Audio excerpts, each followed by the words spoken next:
मुख्यमंत्री भजनलाल शर्मा का गुजरात दौरा और दोपहर 2:15 पर सूरत एयरपोर्ट पहुंचने का कार्यक्रम है। सूरत में जल संचय जन भागीदारी से जन आंदोलन कार्यक्रम घोड़ डोड रोड पर पंडित दीनदयाल उपाध्याय इंडोर स्टेडियम में ये कार्यक्रम और कार्यक्रम में शामिल होंगे मुख्यमंत्री भजनलाल शर्मा। साथ ही शाम 6:30 बजे का वक्त है जब सूरत एयरपोर्ट से नई दिल्ली पहुंचेंगे सीएम और साथ ही मुख्यमंत्री भजनलाल शर्मा रात्रि 8 बजे नई दिल्ली एयरपोर्ट पहुंचेंगे। और रात को बीजेपी की बड़ी बैठक है जिसमें बीजेपी अध्यक्ष जेपी नड्डा, गृह मंत्री अमित शाह शामिल होंगे। साथ ही सूबे के मुखिया मुख्यमंत्री भजनलाल शर्मा भी शामिल होंगे। उपचुनाव को लेकर मंथन होगा।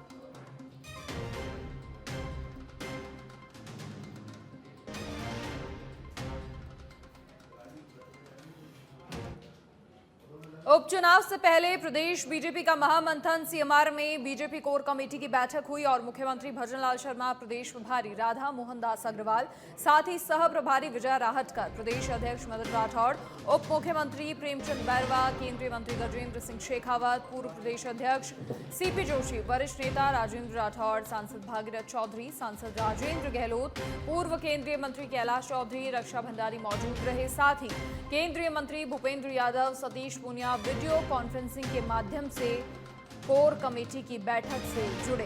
तो उपचुनाव से पहले प्रदेश बीजेपी का महामंथन हुआ। तो बैठक में सामूहिकता से निर्णय लेने पर सहमति बनी। साथ ही माइक्रो मैनेजमेंट पर उपचुनाव लड़ा जाएगा। भाजपा की ओर से बयान आया। प्रमुख बातें ये मंथन की। हरियाणा के बाद कांग्रेस को मुंह की खानी पड़ी और कांग्रेस का झूठ और भ्रम का नकाब उखाड़ कर फेंकेंगे। उपचुनाव का उद्देश्य केवल और केवल विकास की राजनीति है। जातिवाद से उठकर विकासवाद की ओर एक साथ बढ़ेंगे। भाजपा के कार्यकर्ता पर भरोसा है भाजपा को। तो कोर कमेटी की बैठक में ये प्रमुख बातें, साथ ही प्रदेश में हुए विकास कार्यों को जनता के बीच में रखेंगे, जनता को रूबरू कराएंगे और इस बैठक में सामूहिकता से निर्णय करने पर सहमति बनी।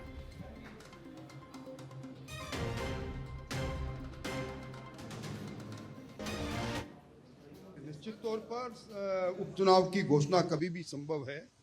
भारतीय जनता पार्टी ने पहले भी जमीनी स्तर पर अपनी तैयारियां पूरी की है। ये सारे चुनाव भारतीय जनता पार्टी सातों चुनाव जीते, इसके लिए आज कोर कमेटी बैठी है।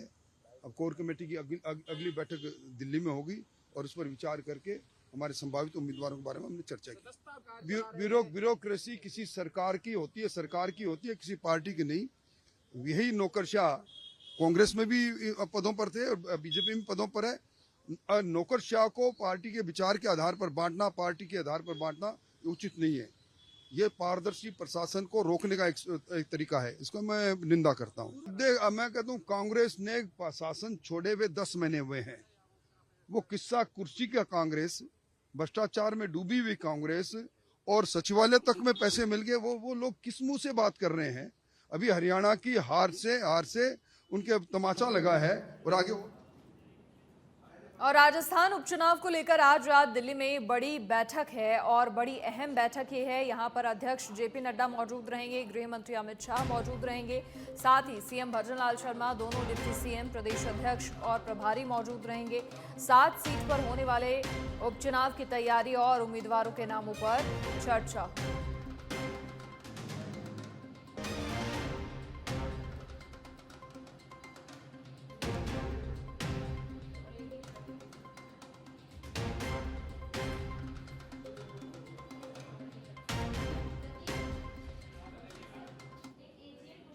और अब श्रीगंगानगर के पदमपुर से खबर, जहां ट्रैक्टर के नीचे आने से 10 साल की मासूम की मौत का मामला। दुखद हादसे का सीसीटीवी भी सामने आया है। ट्रैक्टर के टायर के नीचे आने से 10 वर्षीय बच्ची, माफ कीजिएगा, बालक की मौत। ट्रैक्टर में चाबी लगी होने से बालक ने ट्रैक्टर स्टार्ट कर दिया था। ट्रैक्टर स्टार्ट होने से ट्रैक्टर के पिछले टायर के नीचे 10 वर्षीय मासूम आ गया। वार्ड संख्या 22 का ये पूरा मामला है।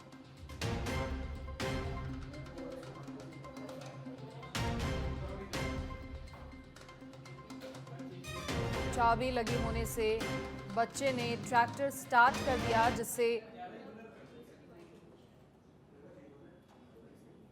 ट्रैक्टर के टायर के नीचे बच्चा आ गया और उसकी मौत हो गई। अब इस हादसे का सीसीटीवी भी सामने आया है।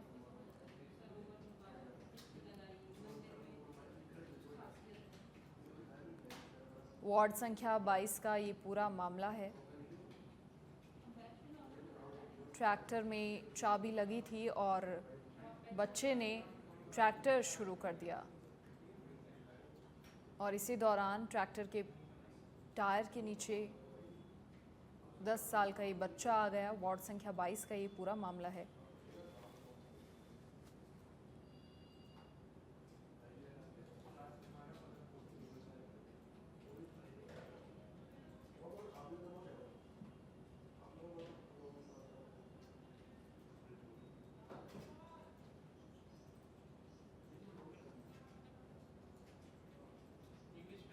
अधिक जानकारी के लिए सहयोगी राजकुमार फोन लाइन पर जुड़ गए हैं।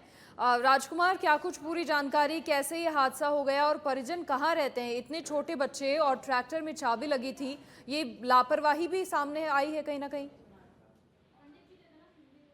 बता दूं, ये पदमपुर के वार्ड संख्या 22 का पूरा मामला है, जहां पर एक घर के बाहर जो ट्रैक्टर खड़ा था वहां पर जो चाबी लगी हुई थी ट्रैक्टर के अंदर, और बच्चे ने उस ट्रैक्टर को स्टार्ट किया और स्टार्ट होने के बाद अचानक ही वो ट्रैक्टर आगे की तरफ दौड़ता है। जिस तरह से अपने सीसीटीवी वीडियो में साफ दिखाई दे रहा है कि वो जिस तरह से वो ट्रैक्टर चलता है और वो बच्चा संतुलन खोने के बाद उस ट्रैक्टर के नीचे आने से उस बच्चे की वहीं पर ही मौत हो जाती है। तो मनीषा, सबसे बड़ा सवाल अब यही एक खड़ा हो रहा है कि ये बड़ी लापरवाही कही जाएगी, क्योंकि बताया जा रहा है कि जो बच्चा जिस बच्चे की मौत हुई है उस बच्चे के ही जो परिजन बताए जा रहे हैं, कोई रिश्तेदार बताए जा रहे हैं जो उनके घर पर आए थे और उन्होंने ट्रैक्टर बाहर खड़ा किया था।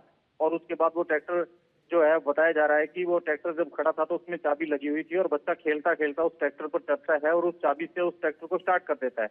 और उसके बाद जो है वो ट्रैक्टर आगे की तरफ निकलता है और उसके बाद असंतुलित होकर बच्चा नीचे गिरता है और मौके पर ही बच्चे की मौत हो जाती है। और बताया जा रहा है कि यह बच्चा घर का इकलौता बच्चा था और बताया जा रहा है कि उसके बाद जो है परिजनों में है वो काफी ही गमगीन माहौल है और फिलहाल बहुत ही दुखद घटना है। और इस तरह के जैसे मामले पहले भी आते हैं कि बहुत से जागरूक करने वाले मामले भी होते हैं कि बताया भी जाता है कि इस तरह की चाबी जो है किसी भी साधन में नहीं छोड़ी जाए, ताकि कई बार साधन आगे पीछे करने की वजह से इस तरह के हादसे होते हैं। मगर उसके बावजूद भी इस तरह का जो जागरूकता है वो देखने को लेकर नहीं मिल रही है और उसके बाद ये हादसा हुआ है, ये निश्चित है चिंताजनक है।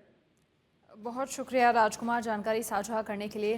लेकिन निश्चित तौर पर ये बड़ी लापरवाही, इस तरीके से घर के बाहर कोई भी वाहन चाबी के साथ नहीं छोड़ने चाहिए, क्योंकि 10 साल का बच्चा अनजाने में उसने वो ट्रैक्टर शुरू किया और टायर के नीचे आने से उसकी मौत हो गई।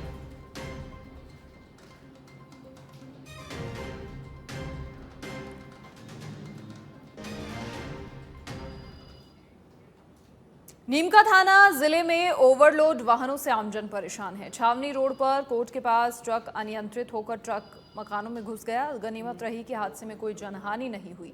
हालांकि सूचना पर कोतवाली पुलिस मौके पर पहुंची, ट्रक चालक को हिरासत में लिया और साथ ही मकान मालिक संजय ने प्रशासन से ओवरलोड वाहनों पर अंकुश लगाने की मांग की।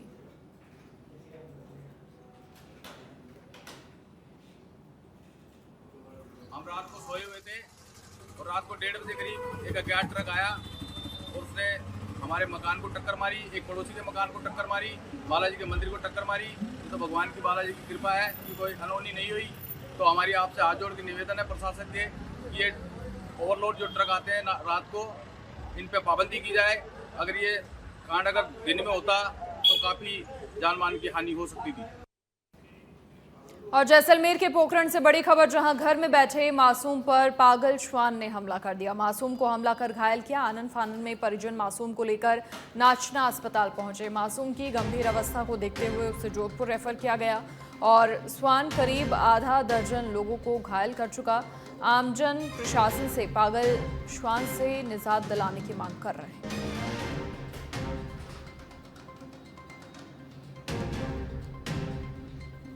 घर में बैठे मासूम बच्चे पर पागल श्वान ने यहां हमला कर दिया।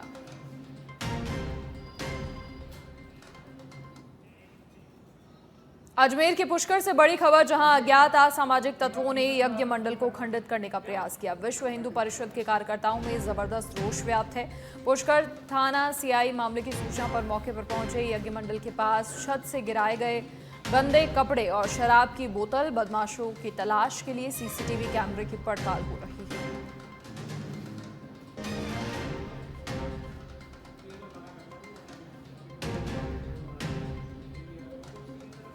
वीएचपी के कार्यकर्ताओं में जबरदस्त रोष है। यहाँ पर एक कार्यक्रम श्री लक्ष्मी चातुर्मास महाराज का हो रहा है, जिसमें यज्ञ मंडप भी बना हुआ है और आज उसका जल भरण का कार्यक्रम था। अभी यहाँ से कलश यात्रा निकली थी, शोभा यात्रा ब्रह्म घाट के लिए सारी जल यात्रा करने के लिए गई हुई थी और यहाँ से हजारों की संख्या में जो यात्री बिहार से आए हुए हैं, सभी जल भरण करने के लिए ब्रह्म घाट पर गए हुए।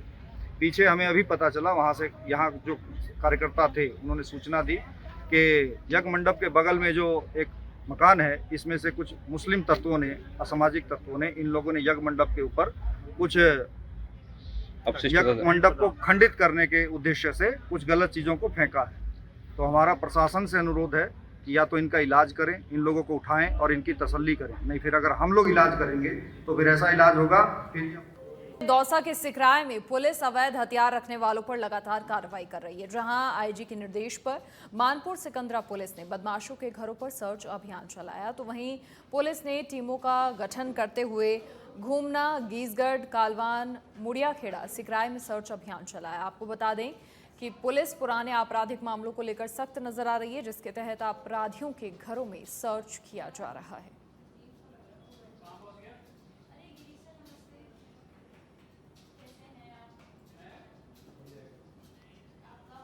और अब सिरोही से बड़ी खबर, जहां घटिया सड़क निर्माण को लेकर ग्रामीणों में आक्रोश। पुरानी वाडेली से मामावाली तक चल रहा सड़क निर्माण कार्य और 3 करोड़ 50 लाख की लागत से सड़क बन रही है। ग्रामीणों ने मौके पर पहुंचकर निर्माण कार्य रुकवाया। निर्माण कार्य को रोका गया, साथ ही पीडब्ल्यूडी के अधिकारियों को मौके पर बुलाया गया। निर्माण कार्य को मापदंड अनुसार करवाने की मांग की जा रही है।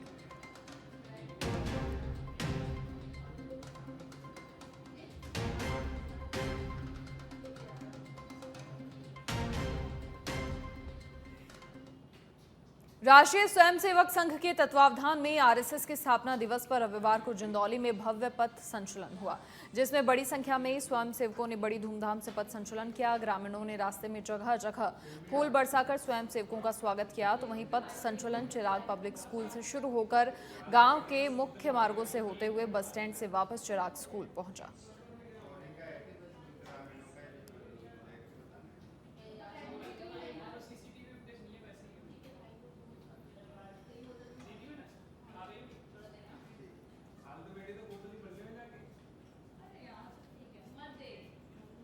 खबर अनूपगढ़ जिले के रावला से है, जहां पर रावला पुलिस थाने के सामने पिछले 24 घंटों से मृतक का शव पड़ा है। दरअसल परिजन और समाज लगातार अपनी मांगों को लेकर धरना दे रहे हैं। लोगों का आरोप है कि रावला पुलिस ने मृतक के साथ मारपीट की और इसी कड़ी में फिलहाल पूर्व विधायक और 2 KLD सरपंच परिजनों से समझाइश का प्रयास कर रहे हैं।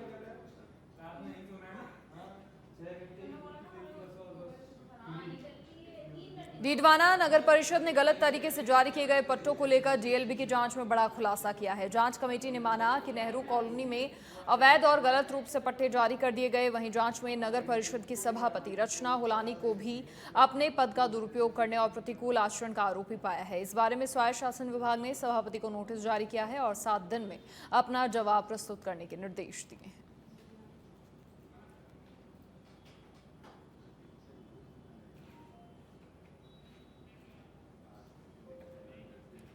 खबर भरतपुर के वैर से है, जहां पर वन विभाग की टीम ने अवैध खनन सामग्री का परिवहन करने के मामले में कार्रवाई की। कार्रवाई करते हुए एक ट्रैक्टर ट्रॉली को जब्त किया और वन अधिनियम के तहत ट्रैक्टर चालक के खिलाफ जुर्माना राशि वसूलने की कार्रवाई हुई।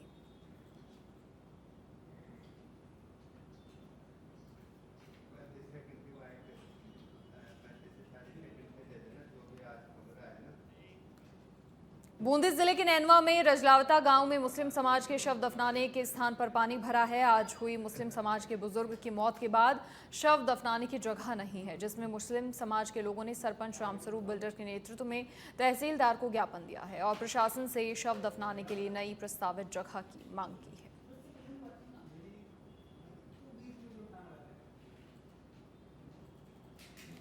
तो मुस्लिम समाज के लोगों में रोष है। शव दफनाने के स्थान पर पानी भरा हुआ और मुस्लिम समाज के बुजुर्ग की मौत के बाद शव दफनाने की जगह नहीं, जिससे समाज के लोगों ने सरपंच रामस्वरूप बिल्डर के नेतृत्व में तहसीलदार को ज्ञापन दिया। प्रशासन से शव दफनाने के लिए नई प्रस्तावित जगह की मांग की।